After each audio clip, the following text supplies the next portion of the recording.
안녕하세요. 전쟁으로 보는 세계사를 설명하는 김서영입니다. 이번 시간에는 카데시 전투 중에서 히타이트 제국에 대한 이야기를 해보도록 하겠습니다. 제국은 잘 알고 계시겠지만 원래 자신이 지배하고 있는 영토를 넘어서 정치적으로 또는 경제적으로 또는 문화적으로 더 넓은 지역까지 영향력을 미치는 형태를 의미합니다. 흔히 우리가 가장 잘 알고 있는 제국이 바로 로마 제국인데요. 지도에서 보시는 것처럼 원래 로마 제국은 이탈리아의 가장 작은 도시로 시작했습니다. 작은 도시에서 시작해서 이탈리아 반도 전체를 통일하고 실제로는 유럽 전역과 그 다음에 소아시아 그리고 아프리카 북부 지역까지 걸쳐서 여러 지역을 통합하는 하나의 거대한 제국을 형성했던 것으로 볼 수 있습니다. 자, 보시는 지도는 인류 역사상 가장 넓은 지역을 지배했던 제국입니다. 바로 몽골 제국인데요. 실제로는 중앙아시아 그리고 중국의 원래 영토뿐만 아니라 사실은 우리에게는 굉장히 아픈 기억이지만 우리나라까지 지배했었던 인류 역사상 가장 넓은 영토를 지배했던 제국이라고 볼 수 있습니다.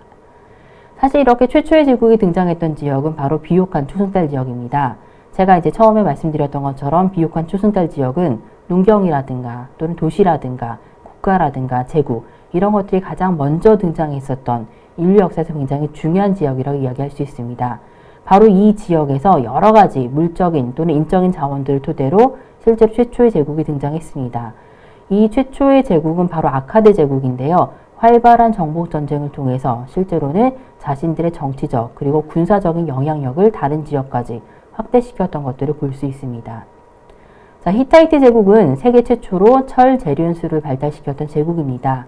굉장히 강력한 철제 무기를 가지고 있었고 이러한 강력한 무기를 바탕으로 원래 자신들이 지배하고 있던 지역을 벗어나서 다른 지역들을 식민지로 삼으면서 아주 굉장히 광범위한 영토를 지배하는 제국을 형성했던 것으로 볼 수 있습니다. 자, 히타이트 제국에서 이제 여러 지역들을 침공하고 또 그런 정복 전쟁을 통해서 영토를 확대하는 과정에서 사용했던 전쟁 무기들인데요. 가장 대표적인 것으로는 철로 만든 저렇게 긴 검들을 들 수 있습니다. 이런 무기를 활용해서 나머지 지역들을 침공하고 그렇게 침공했던 지역들을 식민지로 삼으면서 자신들의 정치적인 그리고 물리적인 그런 영향력을 확대시켰던 것으로 이해할 수 있습니다.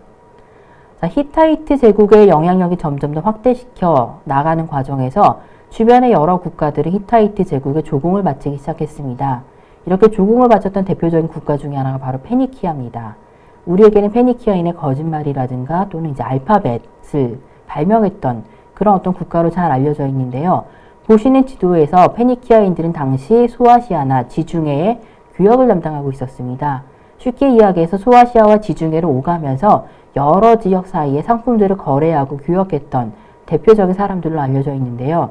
이런 여러 지역을 다니면서 자신들이 어떤 물건을 교역하고 얼마만큼 교역했는지를 남기기 위해서 실제로는 문자를 만들어 활용했습니다. 이런 문자가 점점 더 발전하기 시작하면서 이제 오늘날 알파벳의 기원이 되었다고 전해집니다. 실제로 페니키아인들이 이렇게 여러 지역을 교역했던 가장 중요한 이유 중에 하나는 바로 히타이트 제국에게 자신들에게 할당된 양의 조공을 바치기 위해서였다라는 것이 문헌상의 기록으로 남아 있습니다. 결국 페니키아인들이 여러 지역을 다니면서 이렇게 교역을 활발하게 할 수밖에 없었던 이유 중에 하나는 바로 히타이트 제국의 엄청난 영향력 때문이라고 볼 수 있습니다. 그 당시 페니키아인들이 이제 주로 타고 다녔던 이제 배인데요.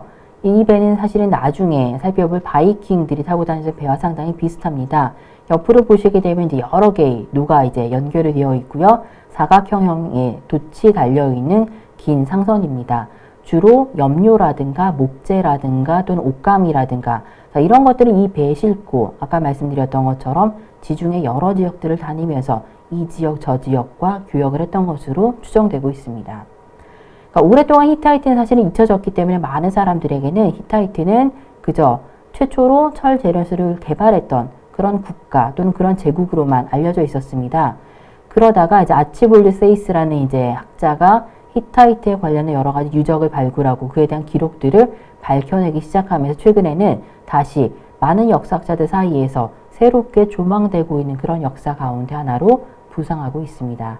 이번 시간에는 히타이트 제국에 대해서 살펴보았습니다. 감사합니다.